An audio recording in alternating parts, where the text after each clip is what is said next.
Price the Lord. കർത്താവിന്റെ വിശുദ്ധ നാമം വാഴ്ത്തപ്പെടുമാറാകട്ടെ.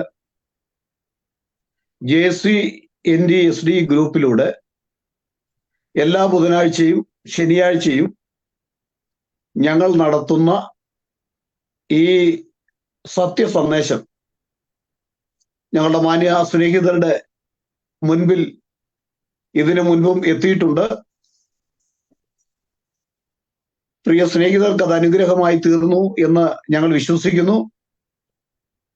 നിങ്ങളുടെ പ്രതികരണങ്ങൾക്ക് വളരെ നന്ദിയുണ്ട്.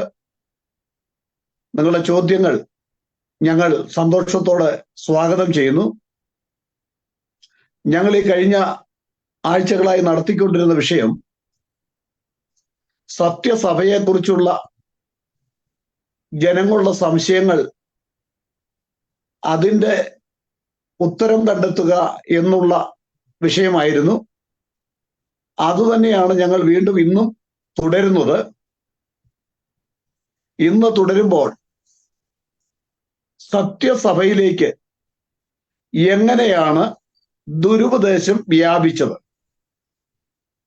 അതെവിടെയാണ് ആരംഭിച്ചത്, അതിന്റെ കാരണം എന്താണ്, അതിന്റെ കാരണക്കാരാരാണ്, അതെങ്ങനെയെല്ലാം ഈ സത്യസഭയിലേക്ക് ഈ ദുഷിച്ച ഉപദേശം വ്യാപിച്ച വിധം, അതെങ്ങനെ കയറി വന്നു, ഇതിനെക്കുറിച്ചൊക്കെ വ്യക്തമായി സംസാരിപ്പാനായിട്ട് കർത്താവിന്റെ ദാസൻ ജോസ് വർഗീസ് മാഷ് നമ്മോടുകൂടെയുണ്ട്. അതുപോലെ ഇതിന്റെ ക്രമീകരണങ്ങൾ നടത്തുന്ന പ്രിയ സൈമൺ ബ്രദറിനെയും കർത്താവിന്റെ ദാസന്മാരെ നന്ദി അറിയിക്കുന്നു. ഇത് നിങ്ങൾ ചോദിക്കുന്ന അല്ലെങ്കിൽ നിങ്ങൾ അറിയേണ്ട ന്യായമായിട്ടുള്ള ചോദ്യങ്ങളും അതിന്റെ ഉത്തരങ്ങളുമാണ് ഞങ്ങളിവിടെ ഈ JCNDSD ഗ്രൂപ്പിലൂടെ സംസാരിക്കുവാൻ പോകുന്നത്. ഇത് സത്യം അന്വേഷിക്ക് ഒരു വലിയ അനുഗ്രഹമായിരിക്കും. അതുകൊണ്ട് നിങ്ങൾ ഇത് വിട്ടുകളയരുത്. നിങ്ങൾ ശ്രദ്ധിക്കണം, കാര്യങ്ങൾ മനസ്സിലാക്കണം. നമുക്ക് ദൈവം തരുന്ന ആയുസ് ഏതെങ്കിലും വ്യാജ ഉപദേശത്തിൽ നിന്ന് ആ വ്യാജ ഉപദേശം പറയുന്നതനുസരിച്ച് പോയാൽ സ്വർഗം കിട്ടും, നിത്യതയിൽ ചെന്നെത്താം എന്നുള്ള തെറ്റായ ധാരണകൾ മാറ്റിയെടുക്കേണ്ട കാലമായിരിക്കാൻ അതുകൊണ്ടാണ് ഞങ്ങൾ ഇതിനെക്കുറിച്ച് വിശദീകരിക്കുന്നത്. ആകയാൽ ദൈവം എല്ലാവരെയും സഹായിക്കട്ടെ. ബഹുമാനിയ ജോസ് വർഗീസ് മാഷോട് എൻ്റെ ഒന്നാമത്തെ ചോദ്യം ഞാൻ ചോദിക്കുകയാണ്. പ്രത്യേകിച്ച് കത്തോലിക്ക സഭയിലൂടെ ഇന്ന് ജനങ്ങൾക്ക്, മറ്റുള്ള പെന്തക്കോസ് പ്രസ്ഥാനങ്ങൾക്കും മറ്റുള്ള ക്രൈസ്തവ സമൂഹത്തിനും അവരിലൂടെ കിട്ടിയ ഉപദേശം കൊണ്ട് എന്താണ് പ്രയോജനം? അത് സത്യോപദേശമാണോ? ഇങ്ങനെയുള്ള കാര്യങ്ങളായിരിക്കാം ഇന്ന് സംസാരിക്കുന്നത്. അതുകൊണ്ട് ഒന്നാമത്തെ ചോദ്യം ഇതാണ്: ആദ്യത്തെ 1 നൂറ്റാണ്ടിന് ശേഷം ക്രിസ്തു സഭയ്ക്ക് എന്തു സംഭവിച്ചു? ഇതാണ് എൻ്റെ ഒന്നാമത്തെ ചോദ്യം. പ്രിയ ജോസ് വർഗീസ് മാഷോട്, കോട്ടയം പ്രവർത്തിക്കുന്ന കർത്താവിന്റെ ദാസൻ. Praise the Lord. Thank you pastor Joy. വളരെ നല്ലൊരു ചോദ്യമാണ്. ആ ചോദ്യത്തിലേക്ക് കടക്കുന്നതിന് മുമ്പ് ഒരു ചെറിയൊരു ഇൻട്രൊഡക്ഷൻ നൽകുന്നത് നന്നായിരിക്കുമെന്ന് എനിക്ക് തോന്നുന്നു. എന്നെ സംബന്ധിച്ച് ഒരു ഇൻട്രൊഡക്ഷൻ തരുന്നിട്ട് തുടങ്ങുന്നതാണ് നല്ലതെന്ന് എനിക്ക് തോന്നുന്നു. അതിന്റെ ഭാഗമായിട്ട് ഞാൻ എൻ്റെ ആ വയസ്സിൽ 30 വർഷക്കാലം ഞാനൊരു നല്ല കത്തോലിക്കനായിട്ട് ജീവിച്ചു വന്ന ഒരു മനുഷ്യനാണ്. വളരെ കുട്ടിക്കാലം മുതൽ തന്നെ എല്ലാ കുഞ്ഞുനാളിൽ 3-4 വയസ്സുള്ള മുതൽ എല്ലാ ദിവസവും പള്ളിയിൽ പോവുക, പ്രത്യേകിച്ച് സമ്മർ വെക്കേഷൻ, ഓണം വെക്കേഷനൊക്കെ ഒരു ദിവസം പോലും മുടങ്ങാതെ പള്ളിയിൽ പോവുക. മിഷൻ ലീഗ്, സൊഡാലിറ്റി, അങ്ങനെയുള്ള ക്രിസ്തീയ ഇതിലൊക്കെ പ്രവർത്തിച്ചു വന്ന ഒരു വ്യക്തിയാണ് ഞാൻ.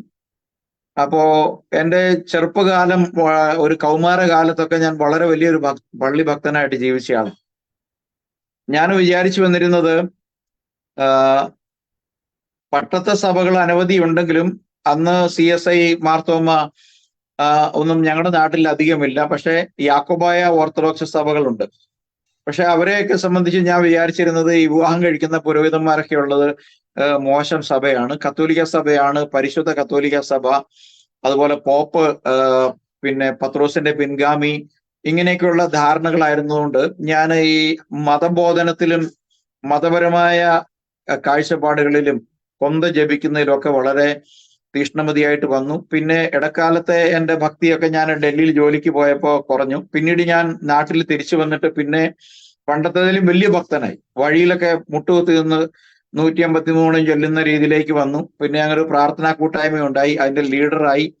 അങ്ങനെ ചില വർഷങ്ങൾ കടന്നു പോകവേ എൻ്റെ ജീവിതത്തിലുണ്ടായ നിരവധി സാമ്പത്തിക പ്രശ്നങ്ങളാണ് എന്നെ കൂടുതൽ ധ്യാനങ്ങൾ കൂടാനും ഒക്കെ പ്രേരിപ്പിച്ചത്. അങ്ങനെ ഞാൻ പല ധ്യാനങ്ങൾ കൂടി, മുരിങ്ങൂരില് ഒക്കെ ധ്യാനം കൂടി. പിന്നീട് ഞങ്ങളവിടെ കുമളിയിൽ നടന്നു വരാറുള്ള ധ്യാനങ്ങളിൽ മിക്കവാറും ധ്യാനങ്ങളിൽ പങ്കെടുത്തു. പിന്നീട് ഒരു ധ്യാന ടീമിന്റെ ഒരു പ്രസംഗകനായി മാറി.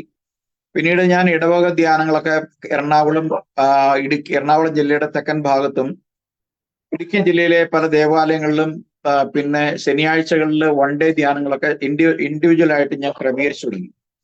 അങ്ങനെ വന്നപ്പോൾ ദൈവവചനം കത്തോലിക്ക സഭയിൽ പ്രസംഗിക്കാൻ വേണ്ടി ഭാഗമായിട്ട് ദൈവവചനം പഠിച്ചപ്പോൾ എനിക്ക് മനസ്സിലായി ഈ കത്തോലിക്ക സഭയിൽ ദൈവവചന പ്രകാരമുള്ള കാര്യങ്ങളൊന്നും തന്നെ ഇല്ല.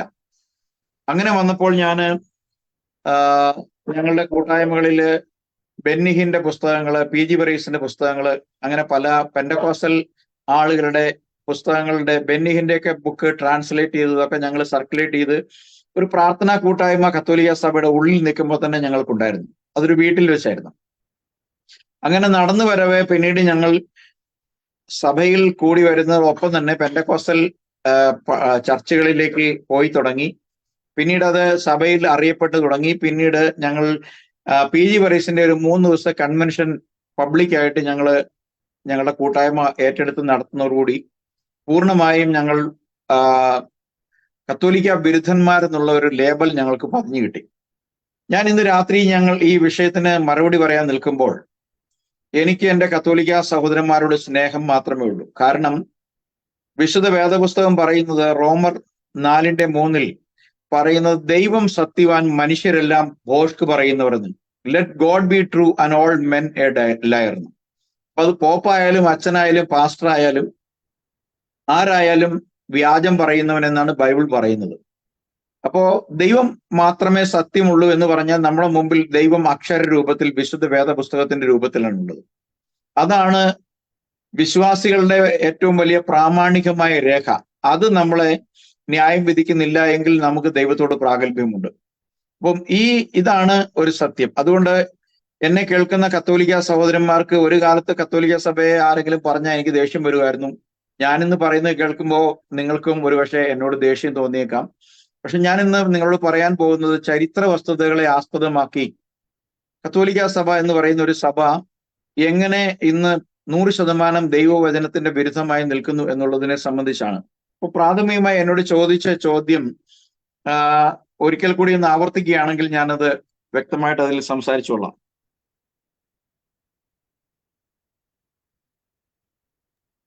Price the Lord.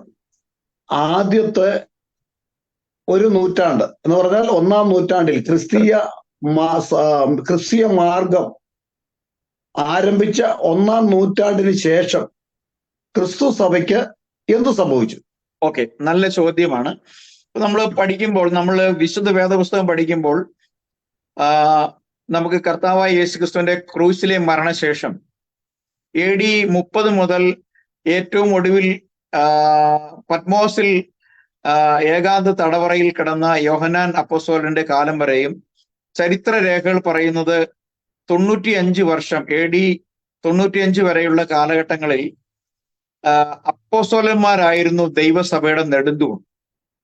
അപ്പോസ്തലന്മാരാൽ യെരുസലേമിൽ 1-ാം നൂറ്റാണ്ടിൽ പെന്തക്കോസ്താ ദിനം കർത്താവായ യേശുക്രിസ്തുവിന്റെ മരണത്തിന്റെ 50-ാം നാൾ വാഗ്ദത്ത പരിശുദ്ധാത്മാവ് അവരുടെ മേൽ വന്നപ്പോൾ ദൈവത്തിന്റെ പരിശുദ്ധാത്മാവിൽ പത്രോസ് പ്രസംഗിച്ചു തുടങ്ങിയ സുവിശേഷത്തിന്റെ അലയൊലികൾ ഏതാണ്ട് 1 നൂറ്റാണ്ട് കാലം പൂർണ്ണമായും ആ സുവിശേഷം ചെന്നെത്തിയ ഇടങ്ങളിലൊക്കെ പിന്നീട് അത് വഹിച്ചു കൊണ്ടുപോയ പൗലോസ് അപ്പോസ്തലന്റെ 1, 2, 3 മിഷണറി യാത്രകളിലൂടെ യൂറോപ്പിലും ഏഷ്യ മൈനറിലെ പല പ്രദേശങ്ങളിലും യഥാർത്ഥ സത്യസഭ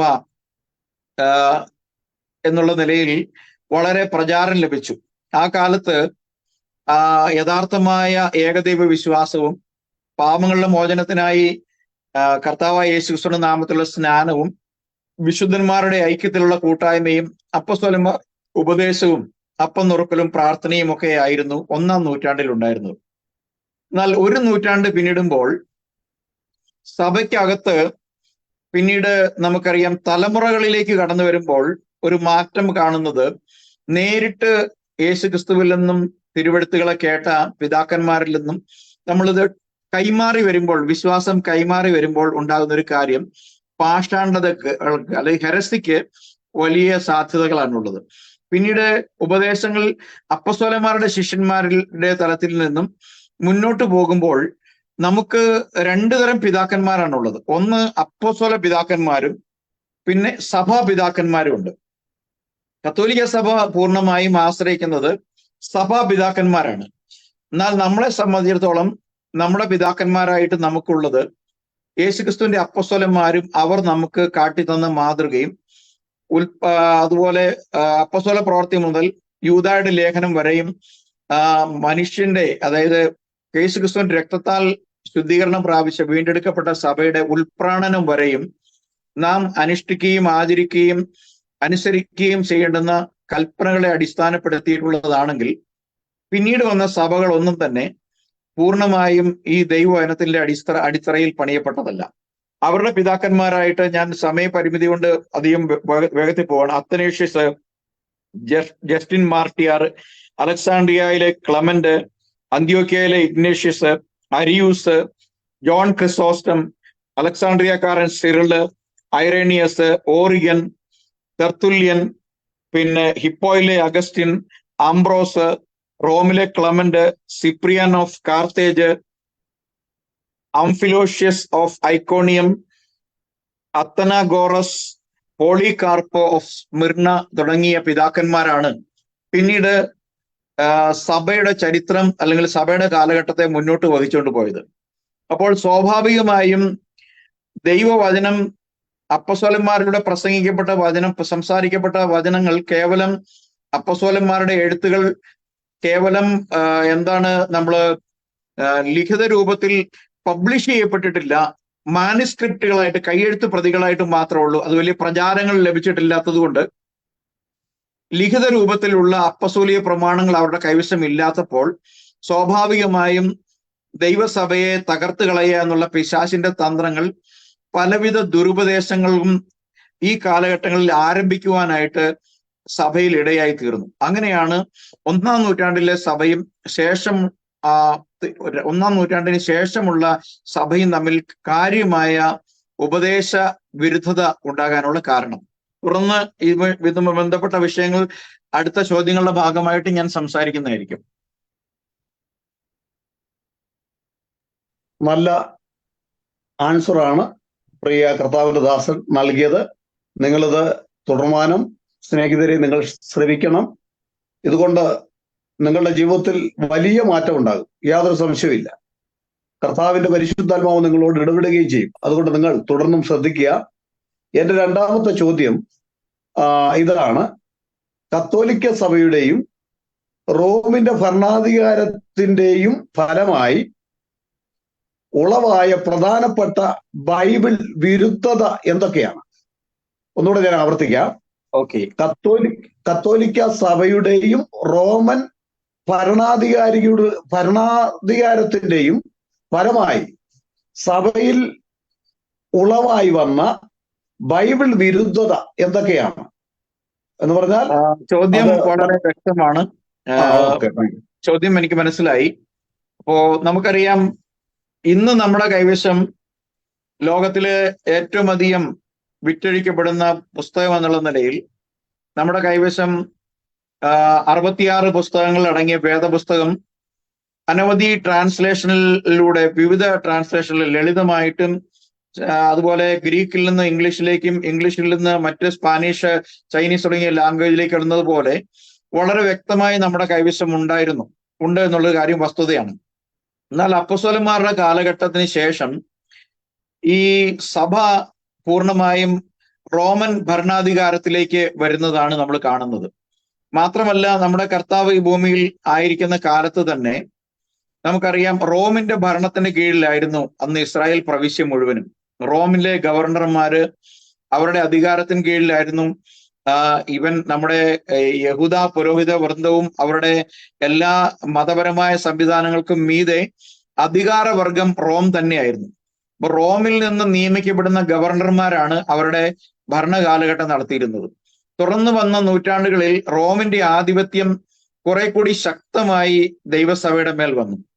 അപ്പം സഭ യേശുക്രിസ്തുവിനെ അടിസ്ഥാനപ്പെടുത്തിക്കൊണ്ട് യേശുക്രിസ്തു ഏകരക്ഷകൻ എന്നുള്ള അടിസ്ഥാനത്തിന്മേൽ ദൈവസഭയുടെ ഉപദേശത്തെ തകർത്ത് കളയുവാൻ റോമും യഹൂദന്മാരും ഒരുപോലെ ഒരുമിച്ചതാണ് നമ്മൾ കാണുന്നത്. അവിടെ റോമിൽ ഉള്ളവർക്കും അതുപോലെ തന്നെ യഹൂദന്മാർക്കും ക്രിസ്തു സഭ ഏറ്റവും വലിയൊരു കണ്ണിലെ കരടായി മാറി. നമുക്കറിയാം, ആ അപ്പസ്തോല പ്രവൃത്തിയിലൊക്കെ കാണാൻ സാധിക്കുന്ന കാര്യം നമുക്ക് എന്തെന്ന് ചോദിച്ചു കഴിഞ്ഞാൽ, യഹൂദന്മാര് തന്നെ ക്രിസ്ത്യാനിറ്റിയെ മുടിച്ചു കളയുവാൻ വേണ്ടി വലിയ ശക്തമായ വിരോധവും അതുപോലെ തന്നെ ഭരണാധികാരത്തിന്റെ ദണ്ഡും ഒക്കെ ഉപയോഗിക്കുന്നത് നമുക്ക് കാണാൻ സാധിക്കും. അത് അഗ്രിപ്പ രാജാവിന്റെ മുമ്പിൽ, ഫെസ്തൂസിന്റെ മുമ്പിലൊക്കെ പൗലോസ് അടക്കമുള്ള ആളുകൾ വിചാരണ ചെയ്യപ്പെടുകയും റോമിലെ സനഹദ്രിയ സംഘം ദൈവസഭയ്ക്ക് വിരോധമായി എഴുന്നേൽക്കുകയും ഒപ്പം റോമൻ ഭരണാധികാരവും ക്രിസ്തു സഭയെ ഉപദ്രവിച്ചു പോകുന്നു എന്ന് കാണാൻ സാധിക്കും. ഒടുവിൽ കോൺസ്റ്റന്റൈൻ ചക്രവർത്തി മതം മാറ്റം നടത്തി ക്രിസ്ത്യാനിറ്റിയിലേക്ക് വരുന്നത് വരെയും വലിയ ഉപദ്രവങ്ങളുടെ തീച്ചുളയിലൂടെയാണ് ക്രിസ്ത്യാനിറ്റി കടന്നുപോയത്. അതുകൊണ്ട് തന്നെ ദൈവം ക്രിസ്ത്യാനിറ്റി ഈ പീഡനത്തിന്റെ നടുവിൽ വിശ്വാസികളായ അല്ലെങ്കിൽ ശുശ്രൂഷകന്മാരായ ആളുകളെ ഇസ്രായേൽ വിട്ട് അവരുടെ ആ സേഫ് സോൺ വിട്ട് പല രാഷ്ട്രങ്ങളിലേക്ക് ഓടിപ്പോകുവാനും അങ്ങനെ ചിതറിപ്പോയിടത്തൊക്കെ ദൈവജനം പ്രസംഗിക്കുവാനും അങ്ങനെ സഭ വളരുവാനും ഇടയായി തീർന്നു. എങ്കിലും സഭ വലിയ ഉപദ്രവങ്ങളിലൂടെയാണ് ഇന്ന് കടന്നു പോകുന്ന പോലെ തന്നെ ഒരുപക്ഷെ ഇന്നത്തേക്കാൾ അധികമായി സഭ കൂടുതൽ ഉപദ്രവങ്ങളിലൂടെയാണ് കടന്നുപോയത്. അതാണ് ആ വിഷയവുമായിട്ട് ബന്ധപ്പെട്ട് എനിക്ക് പറയുവാനുള്ളത്.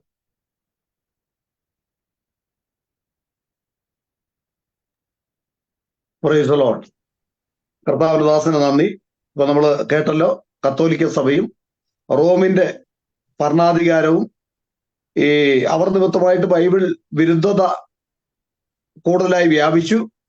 അത് മറ്റുള്ള സഭകൾ, അന്നകറിഞ്ഞ പെന്തക്കോസ്ത് സഭകൾ അത് ഏറ്റെടുക്കുകയും അതിലേക്ക് വ്യാപരിക്കുകയും ചെയ്തു. അതിനെക്കുറിച്ചാണ്. നിങ്ങൾക്ക് കൂടുതൽ സംശയങ്ങളുണ്ടെങ്കിൽ ഞങ്ങളുടെ കമന്റ് ചോദിച്ചാൽ ഞങ്ങൾ അതിന് ഉത്തരം നൽകുന്നതായിരിക്കും. ഇനി അടുത്ത മൂന്നാമത്തെ എന്റെ ചോദ്യം ഇതാണ് കർത്താവിന്റെ ദാസനോട്. സഭയ്ക്ക് പിൽക്കാലത്ത് സംഭവിപ്പാൻ പോകുന്ന ദുരന്തത്തെ സംബന്ധിച്ച് അപ്പോസ്തലന്മാരുടെ മുന്നറിയിപ്പുകൾ ഏതെല്ലാമായിരുന്നു? എന്ന് പറഞ്ഞാൽ അപ്പോസ്തലന്മാര് വരാൻ പോകുന്ന ദുരന്തം, സഭയ്ക്കെതിരെ വരാൻ പോകുന്ന വ്യാജ ഉപദേശങ്ങളാകുന്ന ദുരന്തങ്ങൾ വരാൻ പോകുന്നുവെന്ന് മുന്നറിയിപ്പുകൾ നടത്തിയിട്ടുണ്ടോ? അങ്ങനെയെങ്കിൽ അതേതൊക്കെയായിരുന്നു? തീർച്ചയായിട്ടും അത് വളരെ നല്ലൊരു ചോദ്യമാണ്. നമുക്ക് അപ്പോസ്തലനായ പൗലോസ് തന്നെ ഈ കാര്യത്തെ സംബന്ധിച്ച് ശക്തമായ ഒരു വാണിങ് ദൈവസഭയ്ക്ക് കൊടുത്തതായ ഭാഗം നമുക്കൊന്ന് വായിച്ചിട്ട് നമുക്ക് മുന്നോട്ട് പോകാം. അതിനായി അപ്പോസ്തല പ്രവൃത്തി 20-ാമത്തെ അധ്യായത്തിന്റെ 27 മുതലുള്ള വാക്യം വായിക്കുമ്പോൾ നമ്മളിങ്ങനെ വായിക്കുന്നത്, വിശുദ്ധ പൗലോസ് അപ്പോസ്തലൻ, ഞാൻ 25 മുതൽ വായിക്കണം. എന്നാൽ നിങ്ങളുടെ ഇടയിൽ ദൈവരാജ്യം പ്രസംഗിച്ചുകൊണ്ട് നടന്നവനായി എന്റെ മുഖം നിങ്ങൾ ആരും ഇനി കാണുകയില്ല എന്ന് ഞാൻ അറിയുന്നു. അതുകൊണ്ട് നിങ്ങളിൽ ആരെങ്കിലും നശിച്ചു പോയാൽ ഞാൻ കുറ്റക്കാരനല്ല എന്ന് ഞാൻ ഇന്നേ ദിവസം നിങ്ങളോട് സാക്ഷ്യം പറയുന്നു. ദൈവത്തിന്റെ ആലോചന ഒട്ടും മറച്ചു വെക്കാതെ ഞാൻ മുഴുവനും അറിയിച്ചു തന്നിരിക്കുന്നുവല്ലോ. നിങ്ങളെ തന്നെയും താൻ സ്വന്തം രക്തത്താൽ സമ്പാദിച്ചിരിക്കുന്ന ദൈവത്തിന്റെ സഭയെ, അപ്പോ ഞാനിവിടെ നിർത്തിക്കൊണ്ട് പറയുകയാണ്, ദൈവസഭയെ, യെരുസലേമിൽ ഉളവായ സഭയെ പിന്നീട് ജാതികളിലേക്ക് ആ വചനത്തെ മുന്നോട്ട് കൊണ്ടുപോയ പൗലോസ് പറയുകയാണ്, അതായിരുന്നു ദൈവത്തിന്റെ സഭ. ആ ദൈവത്തിന്റെ സഭയെ പരിപാലിക്കാൻ, അതായത് സംരക്ഷിച്ച് വഴി നടത്താൻ, യേശു തന്റെ രക്തം കൊണ്ട് വിലയ്ക്ക് വാങ്ങിയ ആത്മാക്കൾ ഉൾപ്പെടുന്ന സഭയെ പരിപാലിച്ച് വഴി നടത്തുവാൻ വേണ്ടി ദൈവം മേയ്പ്പാൻ വേണ്ടി, പരിശുദ്ധാത്മാവ് മേയ്ക്കുവാൻ വേണ്ടി അധ്യക്ഷരാക്കി വെച്ചിരിക്കുന്ന ആട്ടിൻകൂട്ടം. അപ്പം ഇവിടെ അന്നത്തെ സഭയുടെ അധിപന്മാരായി സഭയുടെ അധികാരികളായിട്ട് വെച്ചിട്ടുള്ള അപ്പോസ്തലന്മാരെ കുറിച്ച് പറയുന്നത് പരിശുദ്ധാത്മാവാണ് ദൈവസഭയെ മേയ്ക്കുവാൻ അവർക്ക് ഭരണാധികാരം കൊടുത്തത്. എന്നാൽ ഇന്ന് നാം കാണുന്ന ഒരു സഭയും പരിശുദ്ധാത്മാ അധികാരത്തിന് കീഴിലുള്ള മനുഷ്യൻ വെച്ചിരിക്കുന്ന സംവിധാനങ്ങളും മനുഷ്യൻ തെരഞ്ഞെടുക്കുന്ന ആളുകളുമാണ് അവിടെ വെച്ചിരുന്നത്. അപ്പം ഇത് രണ്ടും രണ്ടു തരം സഭകളാണെന്നുള്ള കാര്യം നിങ്ങൾ ഓർത്തുകൊള്ളണം. ഞാൻ തുറന്ന് വായിക്കുകയാണ്. മേയ്പ്പാൻ പരിശുദ്ധാത്മാവ് നിങ്ങളെ അധ്യക്ഷരാക്കി വെച്ച ആട്ടിൻകൂട്ടം മുഴുവനെയും സൂക്ഷിച്ചു കൊള്ളുവിൻ.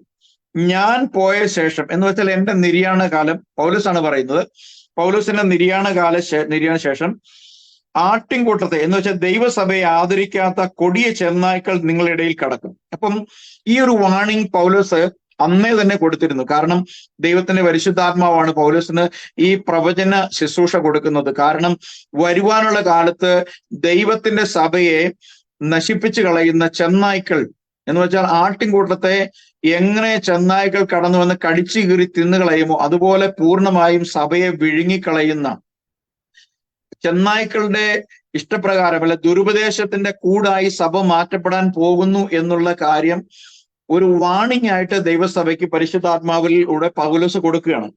തുറന്ന് വായിക്കുമ്പോൾ ആട്ടിൻകൂട്ടത്തെ ആദരിക്കാത്ത കൊടിയ ചെന്നായ്ക്കൾ നിങ്ങളുടെ ഇടയിൽ കടക്കുമെന്ന് ഞാൻ അറിയുന്നു. ശിഷ്യന്മാരെ തങ്ങളുടെ പിന്നാലെ വലിച്ചു കളയുവാനായി വിപരീത ഉപദേശം പ്രസ്താവിക്കുന്ന പുരുഷന്മാർ നിങ്ങളുടെ ഇടയിൽ നിന്നും തന്നെ എഴുന്നേൽക്കും. അപ്പം ഈ സഭയ്ക്കകത്ത് തന്നെ ഉണ്ടാകും ദുരുപദേശം പറയുന്നവർ എഴുന്നേറ്റ് വരും. കാരണം പരിശുദ്ധാത്മാവിന്റെ ആലോചനയും നടത്തിപ്പും സഭയ്ക്കകത്ത് ഇല്ലാതെയായി വരുമ്പോൾ മനുഷ്യന്റെ ഉപദേശങ്ങളും ബുദ്ധിയുടെ പ്രമാണങ്ങളും അതിനകത്ത് നിന്ന് ഉണ്ടാകും എന്നുള്ള കാര്യം നമുക്ക് ഈ 20-ാം നൂറ്റാണ്ട് 21-ാം നൂറ്റാണ്ടിൽ നിന്ന് പുറകോട്ട് നോക്കുമ്പോൾ വളരെ സ്പഷ്ടമായി ഇതൊക്കെ പൂർണ്ണമായും സഭ തിന്നുകളയപ്പെട്ടു. ദുരുപദേഷ്ടാക്കന്മാരാൽ സഭ മുഴുവനായും ചെന്നായ്ക്കൾ ചോര നക്കി കുടിക്കുന്ന പോലെ തീർത്തു.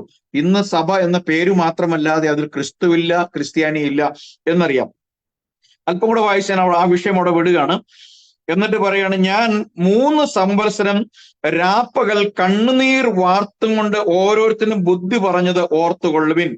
അതുകൊണ്ട് 3 വർഷക്കാലം, ഒടുവിലത്തെ 3 വർഷക്കാലം പൗലോസ് പറയാണ്, ഞാൻ ഈ കാര്യത്തിന് വേണ്ടി കണ്ണുനീരോട് നിങ്ങളോട് പറഞ്ഞുകൊണ്ടിരുന്നു, നിങ്ങളെ മുന്നറിയിച്ചുകൊണ്ടിരുന്നു. ഇത് സംഭവിക്കാൻ പോകുന്നു, ജാഗ്രതയോടെ ഇരിക്കണം, ദുരുപദേശകന്മാർ എഴുന്നേൽക്കും, അതിനെ നിങ്ങൾ വിവേചിക്കണം, തിരിച്ചറിയണമെന്നൊക്കെ പൗലോസ് അവരെ ഓർമ്മപ്പെടുത്തി.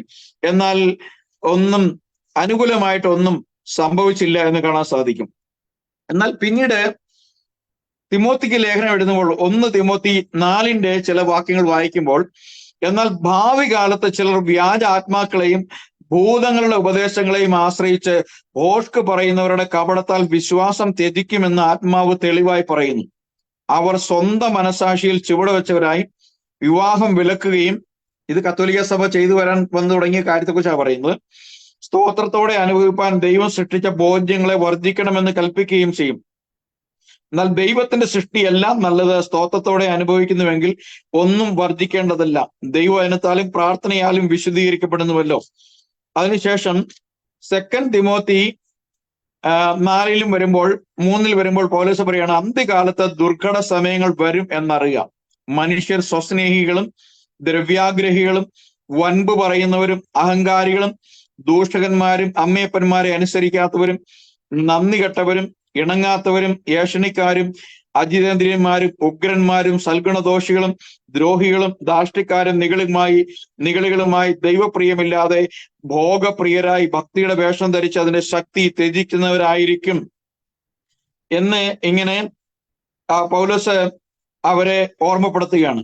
അതിനുശേഷം 2 തിമോത്തി 4 പൗലോസ് പറയാണ്, ഞാൻ ദൈവത്തെയും ജീവികൾക്കും മരിച്ചവർക്കും ന്യായവിസ്താരം നടത്തുവാനുള്ള ക്രിസ്തുയേശുവിനെയും സാക്ഷിയാക്കി അവന്റെ പ്രത്യക്ഷതയും രാജ്യവും ചൊല്ലി സത്യപ്രതിജ്ഞ ചെയ്ത് കൽപ്പിക്കുന്നത്, വചനം പ്രസംഗിക്കുക, സമയത്തിലും അസമയത്തിലും ഒരുങ്ങി നിൽക്കാം, സകല ദീർഘക്ഷമയോടും ഉപദേശത്തോടും കൂടെ ശാസിക്കുക, തർജ്ജനം ചെയ്യുക, പ്രബോധിപ്പിക്കുക.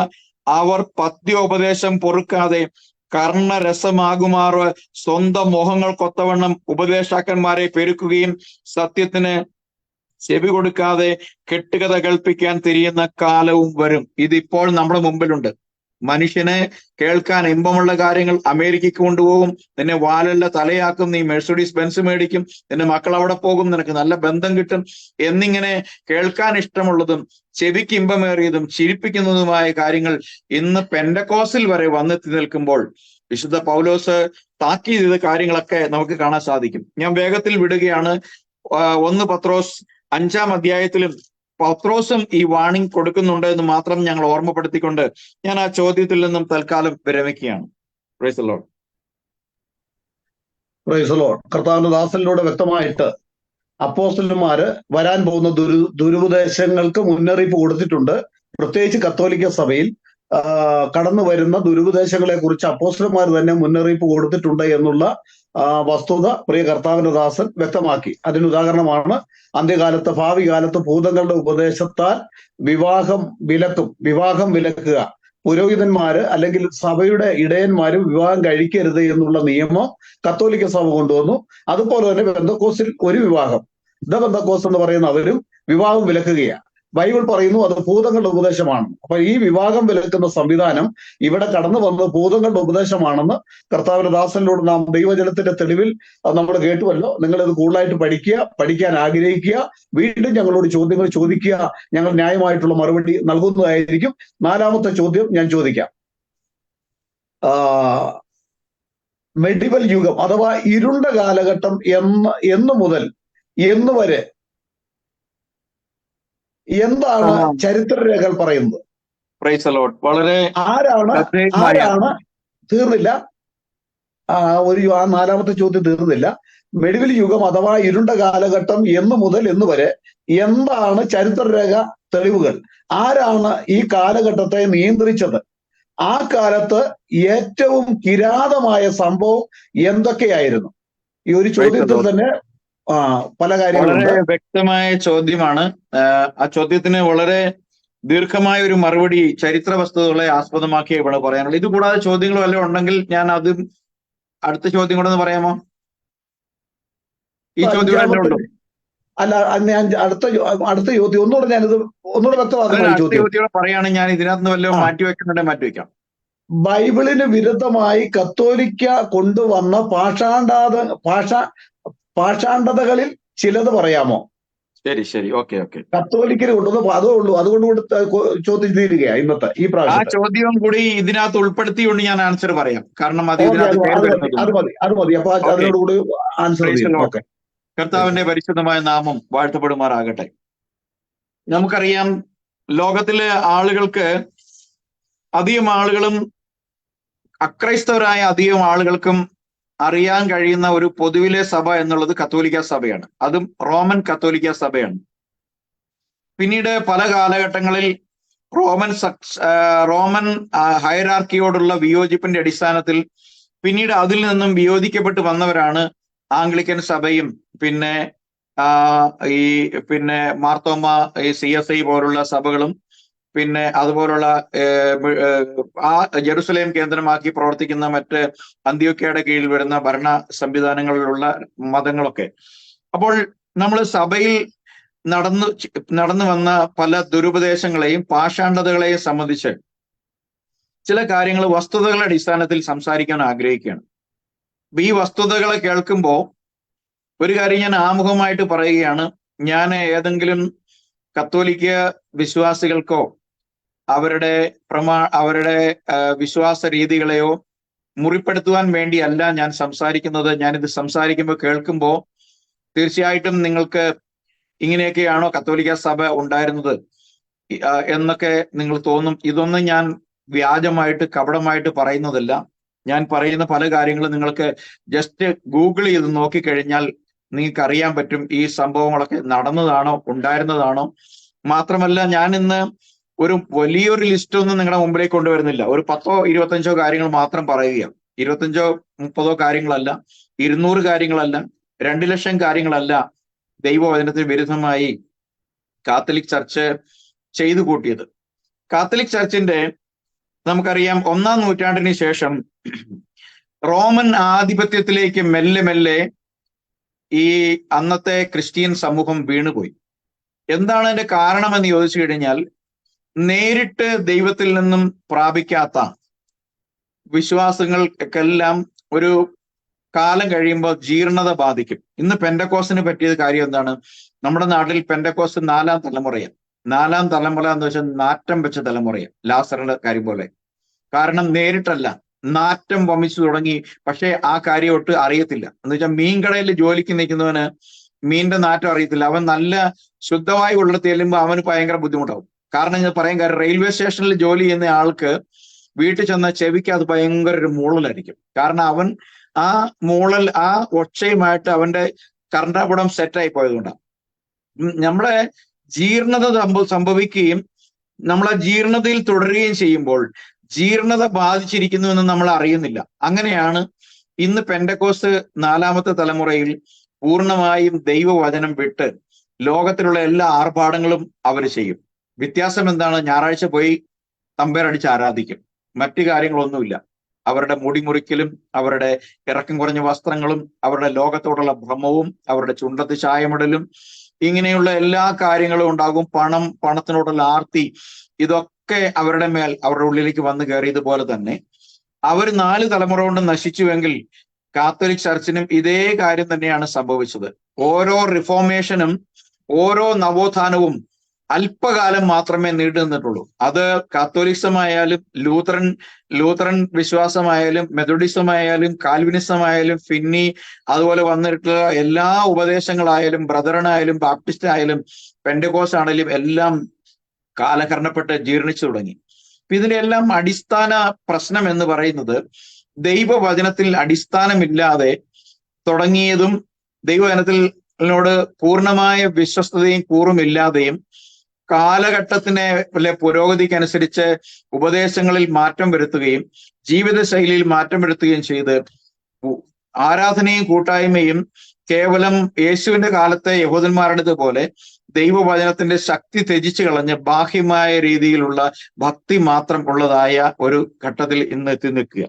അപ്പോ 1-ാം നൂറ്റാണ്ട് മുതൽ സംഭവിച്ച കാര്യങ്ങളെ സംബന്ധിച്ച് പറയുകയാണെങ്കിൽ AD 130-ലാണ് സ്നാനം കുഞ്ഞുങ്ങൾക്ക്, ജന്മപാപമുള്ള കുഞ്ഞുങ്ങൾക്ക് പാപമോചനം ലഭിക്കണം എന്നുള്ള രീതിയിൽ വ്യാപകമായിട്ടല്ലെങ്കിലും ഇത് റോമൻ ആധിപത്യത്തിന് കീഴിൽ ആരംഭിച്ചു തുടങ്ങിയത്. എന്നാൽ ഏകദേശം ഒരു സഹസ്രാബ്ദം കഴിഞ്ഞപ്പോഴേക്കും, ഏതാണ്ട് 1311 ഇത് സഭയുടെ ഔദ്യോഗിക പ്രമാണമാക്കി മാറ്റപ്പെട്ടു. ശിശു സ്നാനം എന്നുള്ളത് ഒരു പാപി ആയ ജനിച്ച കുഞ്ഞ് കത്തോലിക്ക സഭയുടെ അംഗം എന്നുള്ള നിലയിൽ അതിന് ഒരു അംഗത്വം ലഭിക്കുന്നതിന്റെ ഭാഗമായി ശിശു സ്നാനം ഔദ്യോഗികമായി കത്തോലിക്ക സഭ 130 അല്പാൽപമായി ആരംഭിച്ചുവെങ്കിലും റോമൻ ഭരണവും ഭരണത്തിന്റെ ആധിപത്യത്തിൽ പേപ്പൽ സംവിധാനവും, അതായത് സ്റ്റേറ്റും മതവും, രാഷ്ട്രവും മതവും തമ്മിൽ കൂടിക്കലർന്നുള്ള ഒരു ഭരണ സംവിധാനമാണ് പിന്നീട് റോമൻ സഭയെ നിയന്ത്രിച്ചത് നമുക്കറിയാം. റോമാ സഭയുടെ ചരിത്രം പഠിക്കുമ്പോൾ നമുക്ക് കാണാൻ സാധിക്കുന്നത് മിക്കവാറും പോപ്പുമാരെ എല്ലാം വാഴിച്ചത് രാജാക്കന്മാരാണ്. കാരണം രാജാക്കന്മാരായിരുന്നു ആരാണ് പോപ്പ് വേണ്ടത് തീരുമാനിക്കുന്നത്. അപ്പം രാജാവിന് ഇഷ്ടമുള്ള ആളെ വാഴിക്കും. ഒരു രാത്രി വാഴിച്ച് നേരം വെളുക്കുമ്പോൾ നിഷ്കാസനം ചെയ്ത് അടുത്തയാളെ വാഴിച്ച ചരിത്രങ്ങളൊക്കെ ഉണ്ട്. നമ്മൾ അതിലെ ഡീറ്റെയിലേക്ക് കടന്നു പോകുന്നില്ല. അതൊക്കെ കടന്നു പോയി കഴിഞ്ഞാൽ നമുക്ക് ഒരുപാട് സംസാരിക്കേണ്ടി വരും. ഒരുപാട് കത്തോലിക്കരുടെ അപ്രീതിക്ക് നമ്മൾ പാത്രമാവും. പക്ഷെ എങ്കിലും ചില കാര്യങ്ങളിലേക്ക് കടന്നു പോവുക.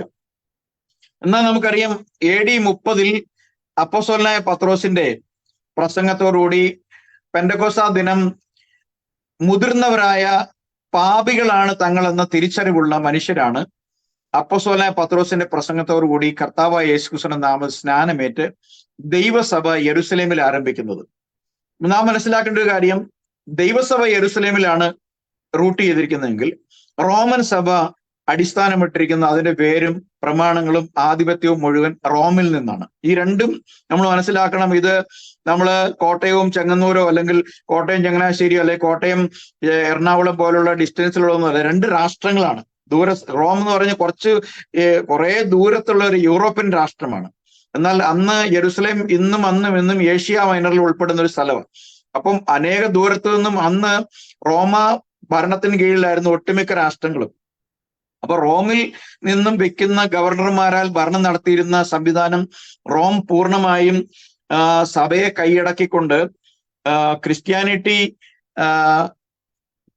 അടിക്കും തോറും ഉപദ്രവിക്കും തോറും ശക്തിപ്പെട്ടു വരുന്ന ഒരു കാലഘട്ടത്തിൽ ഈ ക്രിസ്ത്യാനിറ്റിയെ വല്ല വിധേനയും വശത്താക്കി തന്ത്രപരമായി ദുരുപയോഗം ചെയ്യുക എന്നുള്ള പിശാചിന്റെ തന്ത്രമാണ് ഇതിനെല്ലാം ഈ റോമൻ ഭരണാധികാരത്തിലൂടെ ഇടയായി തീർന്നതെന്നറിയാം. അപ്പോൾ AD 200 ആയപ്പോഴേക്കും അന്നത്തെ സഭാ നേതൃത്വം യേശുക്രിസ്തുവിന്റെ രക്ഷാകര പദ്ധതിക്ക് ഒരു സഹരക്ഷക എന്നുള്ളൊരു പദവി വിശുദ്ധ മറിയത്തിന് പ്രഖ്യാപിച്ചു. അതിന് ഹൈപ്പർ ദൂലിയ എന്ന ലാറ്റിൻ വാക്കിൽ, അല്ലെങ്കിൽ ഹയസ്റ്റ് ഓഫ് ഓൾ ക്രിയേഷൻസ്, എല്ലാ സൃഷ്ടികളിലും ഉന്നതമായ സൃഷ്ടി എന്നുള്ള നിലയിൽ വിശുദ്ധ മറിയത്തെ പ്രഖ്യാപിച്ചു അന്നത്തെ സഭ. AD 210 പൂർണ്ണമായും റോമിന്റെ ആധിപത്യം ദൈവസഭയ്ക്കകത്ത് കടന്നു വന്നു. AD 230 ആയപ്പോഴേക്കും മരിച്ചുപോയ വിശുദ്ധന്മാരോടുള്ള പ്രാർത്ഥന ആരംഭിച്ചു. 400 സഭ വിശുദ്ധന്മാരുടെ വണക്കം ഔദ്യോഗികമായി അംഗീകരിച്ചു. AD 312 റോമൻ ചക്രവർത്തിയായ കോൺസ്റ്റന്റൈൻ ക്രിസ്തുമതം സ്വീകരിച്ചു. ആ കാലഘട്ടം വന്നപ്പോൾ AD 150, 200, 250 കാലഘട്ടങ്ങളിൽ സഭ ഏറ്റവും വലിയ കൊടിയ പീഡനത്തിന്റെ കീഴിൽ കടന്നുപോയി. കാരണം ഒരു ഭാഗത്ത് യഹൂദന്മാരുടെ പീഡനം, മറുഭാഗത്ത് ജാതീയ റോമിന്റെ പീഡനം. ഈ രണ്ട് പീഡനങ്ങളുടെയും ഇടയിൽ ഉപദ്രവം നേരിട്ട് കൊല ചെയ്യപ്പെട്ടും മരിച്ചും അനേകം ക്രിസ്ത്യാനികൾ പോകുന്ന സാഹചര്യത്തിലേക്ക് ഇതിന് നേതൃത്വം കൊടുക്കുന്ന കോൺസ്റ്റന്റൈൻ തന്നെത്താൻ ഞാൻ നാളെ മുതൽ ക്രിസ്ത്യാനിയാണ് എന്ന് പറഞ്ഞത് അവരെ സംബന്ധിച്ചിടത്തോളം തീ കെടുത്തുന്ന വെള്ളം വന്ന് പച്ചവെള്ളം വീഴുന്നു, അല്ലെങ്കിൽ ദാഹിച്ച് പരവശനായിരിക്കുന്ന ആൾക്ക് കുളിർജലം കിട്ടുന്ന ഒരു ഫീലിംഗ് ആയിരുന്നു. അവര് രണ്ട് കൈ നീട്ടി ഈ മനുഷ്യനെ തങ്ങളുടെ വിശ്വാസത്തിലേക്ക് കൂട്ടിക്കൊണ്ടുവന്നു. എന്നാൽ പിശാച് ഇയാളുടെ ഈ തീരുമാനത്തിലൂടെ പിശാച് ഈ സഭയും പിന്നീട് ഇതിൽ നിന്ന് പുറപ്പെട്ടു വന്ന സകല സഭയെയും അഗ്നി നരകത്തിലേക്ക് കൊണ്ടുപോകാൻ കാരണമായി തീർന്ന ഒരു വ്യക്തിയായിരുന്നു. ഒരു കൊലപാതകിയായ ഈ വ്യക്തി സഭയ്ക്കകത്ത് കയറി വന്നു. അങ്ങനെ 312 ക്രിസ്ത്യാനിറ്റിയിലേക്ക് താൻ കടന്നു വന്നപ്പോൾ അന്നത്തെ ക്രിസ്ത്യാനികൾ, ഉപദ്രവം നേരിട്ട് മടുത്ത ക്രിസ്ത്യാനികൾ ഇയാളുടെ വരവിനെ വളരെ കയ്യുമടിച്ച് സ്വീകരിക്കുന്ന ഒരു നിലപാടുണ്ടായി. അങ്ങനെ AD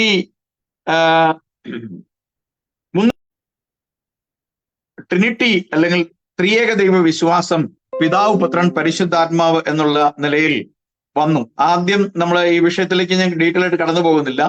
ആദ്യം പിതാവ്, പുത്രൻ, അമ്മ എന്നുള്ള നിലയിലാണ് വന്നതെങ്കിലും പിന്നീട് ആഗോള സഭയിൽ ഇന്ന് നാം എത്തി നിൽക്കുന്നത് പിതാവ്, പുത്രൻ, പരിശുദ്ധാത്മാവ് എന്ന ത്രിയേക ദൈവ സിദ്ധാന്തത്തിലൂടെയാണ്. എന്നാൽ ബൈബിളിന്റെ മൂലഗ്രന്ഥമായ യഹൂദന്മാരുടെ തോറായിലോ അവരുടെ നെവീമിലോ കെത്തൂമിലോ അവരുടെ പുസ്തകങ്ങളിൽ ഒരിടത്തും ദൈവം ത്രിയേകനാണെന്നുള്ള അടിസ്ഥാനമില്ല. ആ ഇസ്രായേലിന്റെ അതേ ദൈവം തന്നെയാണ് ഇസ്രായേലിന്റെ പ്രമാണ ഗ്രന്ഥങ്ങളിൽ എഴുതപ്പെട്ടിരിക്കുന്ന ആ മെസ്സിഹയായി വെളിപ്പെട്ട് വന്നതെന്നുള്ള സത്യം. അതേ സത്യമാണ് അപ്പോസ്തലന്മാർ പ്രഘോഷിച്ചതും അതേ ഏക ദൈവത്തെയാണ് അവർ പഠിപ്പിച്ചതും. എന്നാൽ പിൽക്കാലത്ത് ഇതേ ഉപദേശത്തിൽ നിന്നുകൊണ്ട് ഒരു ജാതീയ ഉപദേശമാകുന്ന ത്രിയേക ദൈവം എന്നുള്ള സംവിധാനം അവർ കൊണ്ടുവന്നു. തങ്ങളുടെ ചുറ്റുമുള്ള റോമിലും അതുപോലെ എഫേസോസിലും മറ്റ് ഈജിപ്തിലുമൊക്കെ ഗ്രീക്കിലൊക്കെ ഉണ്ടായിരുന്ന ദേവി ദേവ സങ്കല്പങ്ങളുടെ സ്ഥാനത്തെ റീപ്ലേസ് ചെയ്തുകൊണ്ട് അവര് പിതാപുത്ര പരിശുദ്ധാത്മാവ് എന്നുള്ളൊരു ഉപദേശത്തിന്റെ അടിസ്ഥാനമിട്ടുകൊണ്ട് ദൈവം ത്രിയേകനാണ് എന്നുള്ള ഒരു ഉപദേശം പ്രസ്താവിച്ചു തുടങ്ങി. AD 305 നിക്യ സമിതിയിൽ വെച്ചുള്ള ഈ തീരുമാനം പിൽക്കാലത്ത് ഇന്ന് വരെയും വന്നു നിൽക്കുന്ന എല്ലാ സഭകളും ഔദ്യോഗിക പ്രമാണമായി മുന്നോട്ട് കൊണ്ടുവന്നു. ആ കാര്യത്തിൽ കത്തോലിക്കനെന്നോ യാക്കോബക്കാരനെന്നോ CSI-കാരനെന്നോ മാർത്തോക്കാരനെന്നോ ഈസ്റ്റേണെന്നോ അല്ലെങ്കിൽ CNI എന്നോ അല്ലെങ്കിൽ പെന്റിക്കോസ്റ്റെന്നോ ബ്രദറെന്നോ ബാപ്റ്റിസ്റ്റെന്നോ ഒന്നും വ്യത്യാസമില്ല. ഇവരെല്ലാവരും ഈ ഏറ്റവും വലിയൊരു പാഷാണ്ഡത മുറുകെ പിടിച്ചുകൊണ്ടാണ് വന്നിരിക്കുന്നത്. പിന്നെ 3-ാം നൂറ്റാണ്ടിൽ തിരുവത്താഴത്തെ സംബന്ധിച്ച് അവര് ഇതിനെ കുർബാന എന്നുള്ള തരത്തിലേക്ക് മാറ്റി. 4-ാം നൂറ്റാണ്ടിൽ സഭയിൽ പൗരോഹിത്യം ആരംഭിച്ചു. ബൈബിളിൽ പഠിപ്പിക്കുന്ന ഏക ശ്രേഷ്ഠ മഹാപുരോഹിതൻ ആയ കർത്താവായ യേശുക്രിസ്തുവിന്റെ കാൽവരി ബലിയെ നിഷ്പ്രഭമാക്കിക്കൊണ്ട് സാത്താന്റെ തന്ത്രം ഈ പൗരോഹിത്യത്തിന്റെ ശുശ്രൂഷയാകുന്ന ബലിയർപ്പണം വഴി സഭയ്ക്കകത്ത് ഉടലെടുത്തു. AD 325 കോൺസ്റ്റന്റൈൻ ചക്രവർത്തിയുടെ കാലത്ത് നൈസയിൽ നടന്ന കൗൺസിൽ ഒരുപാട് ദുരുപദേശങ്ങൾ വന്നു. അതിന്റെ ഭാഗമായി 325 വിശുദ്ധ വാരാചരണം, പെസഹ തുടങ്ങിയ ആചരണങ്ങൾ ആരംഭിച്ചു. AD 330 സൂര്യദേവന്റെ ജന്മദിനമായി ജാതികൾ ആരാധിച്ചു പോകുന്ന ദിനം യേശുക്രിസ്തുവിന്റെ പിറവി ദിനമായ ക്രിസ്മസ് എന്ന നിലയിൽ ആചരിച്ചു തുടങ്ങി. AD 431 എഫേസൂസ് കൗൺസിലിൽ വെച്ച് വിശുദ്ധ മറിയത്തോടുള്ള ആരാധന ഔദ്യോഗികമാക്കി പ്രഖ്യാപിച്ചു. ഒപ്പം മറിയത്തെ ദൈവമാതാവായി പ്രഖ്യാപിച്ചു. തിയോകോട്ടോസ് അഥവാ മദർ ഓഫ് ഗോഡ് എന്നും പ്രഖ്യാപിച്ചു. ഒപ്പം ഇതേ മാതാവിനെ 1950 12ാം പിയൂസ് പോപ്പ് മറിയം ഉടലോടെ സ്വർഗാരോഹണം ചെയ്തതായി പ്രഖ്യാപിച്ചു. AD 590 മാർപ്പാപ്പ പദവി നിലവിൽ വന്നു. AD 1870 പോപ്പിന്റെ വാക്കുകൾ തെറ്റുകയില്ല എന്ന് വെച്ചാൽ പോപ്പ് ഇൻഫാലിബിലിറ്റി, അതായത് തെറ്റാവരം ഉള്ളതായി പ്രഖ്യാപിച്ചു. എന്ന് വെച്ചാൽ പോപ്പ് എന്തെങ്കിലും പറഞ്ഞാൽ അതിന് പിന്നെ ചോദിക്കാൻ പറ്റില്ല, അത് തെറ്റുപറ്റുകയില്ല. എന്ന് വെച്ചാൽ മനുഷ്യനായ വ്യക്തി എന്ത് ചെയ്താലും ഒരു തെറ്റ് അല്ല എന്നുള്ളൊരു ഉപദേശം പ്രഖ്യാപിക്കപ്പെട്ടു. AD 8ാം നൂറ്റാണ്ടിൽ പോപ്പ് ലിയോ 10 വിശുദ്ധ മറിയം ഉടലോടെ സ്വർഗാരോഹണം ചെയ്ത് പ്രഖ്യാപിച്ചു. AD 1854 മറിയം ഉത്ഭവഭാവമില്ലാതെ ജനിച്ച വ്യക്തി എന്ന് വെച്ചാൽ മേരി ഇമ്മാക്കുലേറ്റ് അമലോത്ഭവത്വം വിശ്വാസ സത്യമായി പ്രഖ്യാപിച്ചു. AD 855 മുതൽ 857 വരെയുള്ള ഒരു കാര്യം ഞാൻ പറയുമ്പോൾ ഇത് എന്നെ നിങ്ങൾ വെറുതെ കല്ലെറിയരുത്, ഇത് നിങ്ങൾ ജസ്റ്റ് ഗൂഗിൾ ചെയ്താൽ നിങ്ങൾക്ക് കിട്ടും. 887 വരെ 2 വർഷം ഈ പത്രോസിന്റെ സിംഹാസനത്തിന്റെ പിന്മുറക്കാരാണ് തങ്ങളെന്ന് അവകാശപ്പെടുന്ന കത്തോലിക്കരോട് ഞാൻ വളരെ വിനയത്തോടെ പറയട്ടെ, ആ പോപ്പിന്റെ സിംഹാസനത്തിൽ പുരുഷ വേഷത്തിൽ ഒരു സ്ത്രീ 2 വർഷം ഭരണം നടത്തി. തന്റെ കാമുകനാൽ ഗർഭം ധരിച്ച് യെരുസലേമിലെ ഒരു പ്രൊസഷന്റെ നടുവിൽ വെച്ച് അവൾ പ്രസവിക്കുകയും ജനം അവളെ കല്ലെറിഞ്ഞു കൊല്ലുകയും ചെയ്തു എന്നുള്ളത് ചരിത്രമാണ്. ആ പോപ്പിന്റെ പേരാണ് യോവാൻ. ഓക്കെ, അപ്പോ AD 890 ഔസേ പിതാവിനോടുള്ള വണക്കം ആരംഭിച്ചു. 1526 കൂദാശ, മരണാനന്തരമുള്ള കൂദാശ, മരണത്തോടനുബന്ധിച്ചുള്ള കൂദാശ വിശ്വാസികൾക്ക് കൊടുത്തു തുടങ്ങി. 927 കർദിനാൾ സംഘം രൂപീകരിച്ചു. 998 നോമ്പും വെള്ളിയാഴ്ച ആചരണങ്ങളും തുടങ്ങി.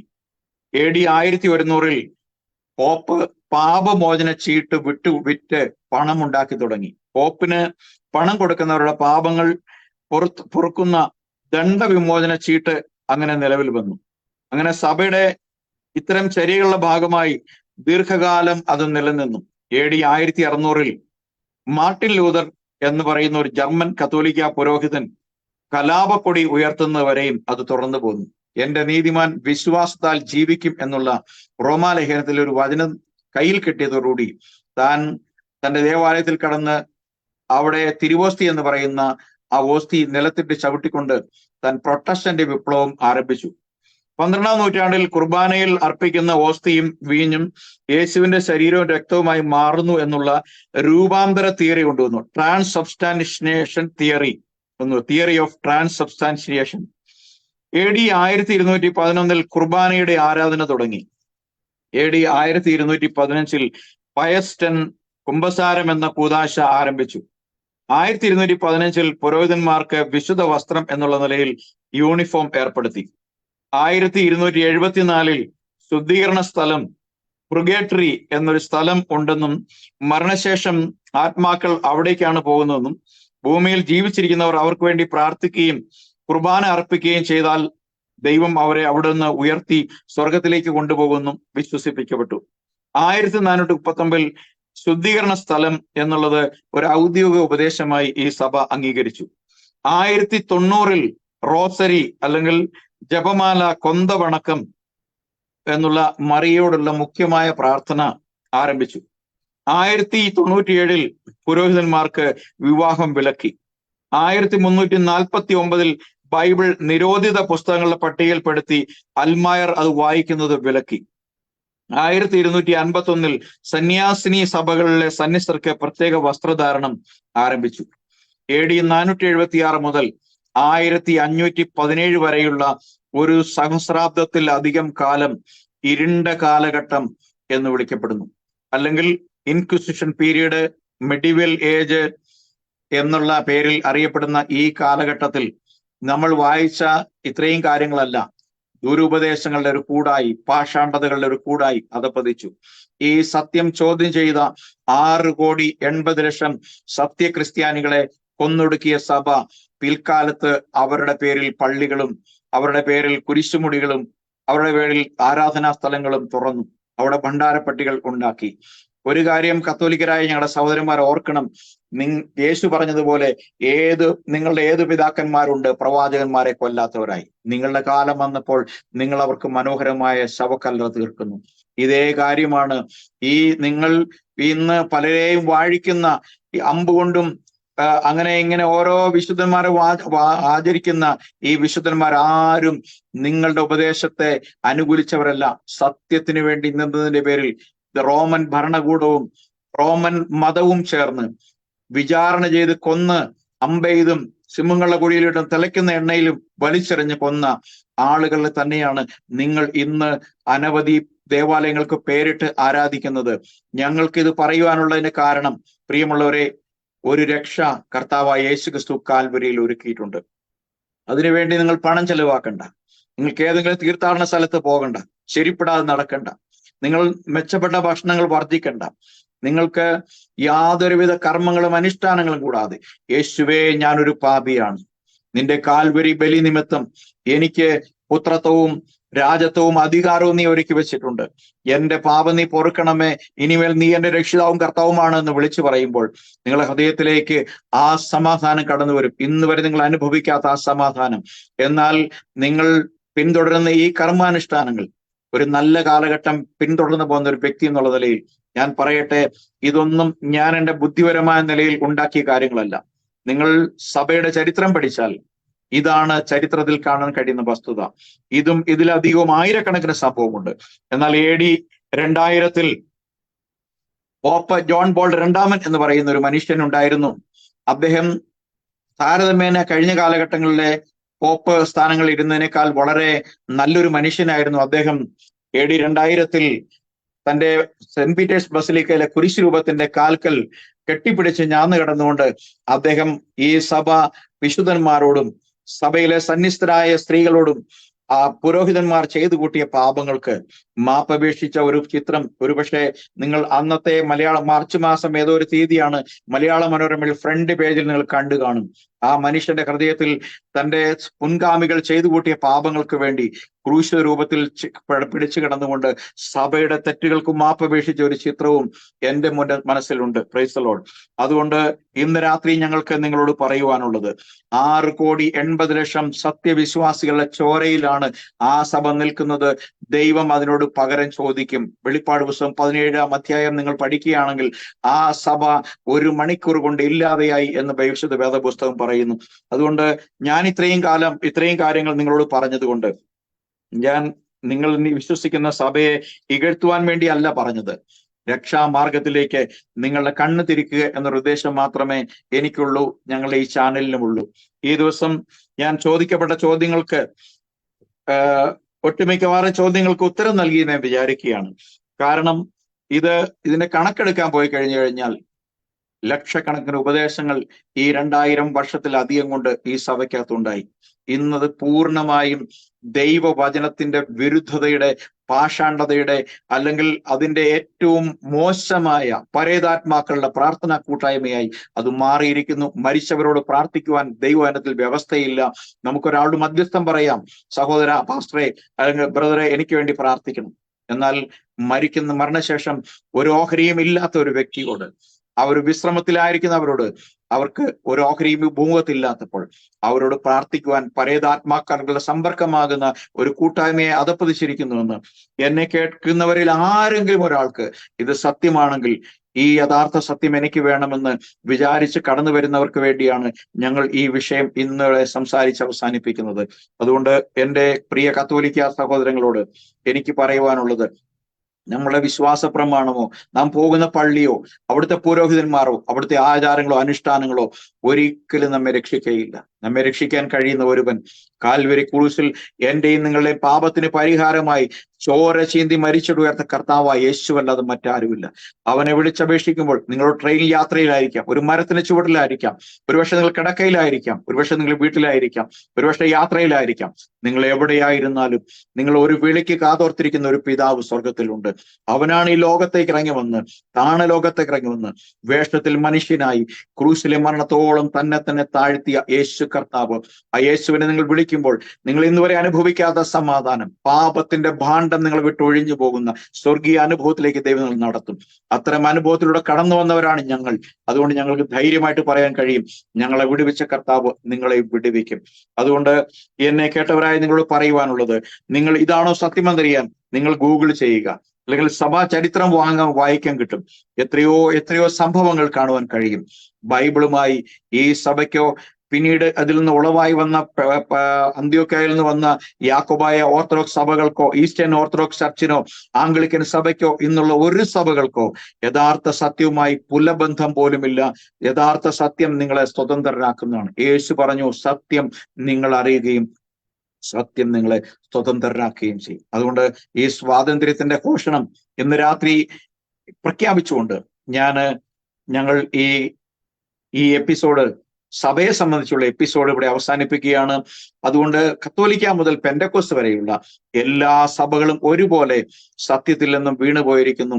സത്യം ഒന്നേയുള്ളൂ, മടങ്ങി വരിക അപ്പസ്തോലിക പൈതൃകത്തിലേക്ക്, അപ്പസ്തോലിക വിശ്വാസത്തിലേക്ക്, യഥാർത്ഥ ഏകദൈവ വിശ്വാസത്തിലേക്ക്, യഥാർത്ഥ ക്രിസ്തുവിന്റെ സഭയായ യേശു ക്രിസ്തുവിന്റെ സഭയിലേക്ക്, the church of the Lord Jesus ക്രൈസ്റ്റിലേക്ക് നിങ്ങൾ കടന്നു വരിക, സ്വാതന്ത്ര്യം പ്രാപിക്കുക, വിടുതൽ പ്രാപിക്കുക. Praise the Lord. Praise the Lord.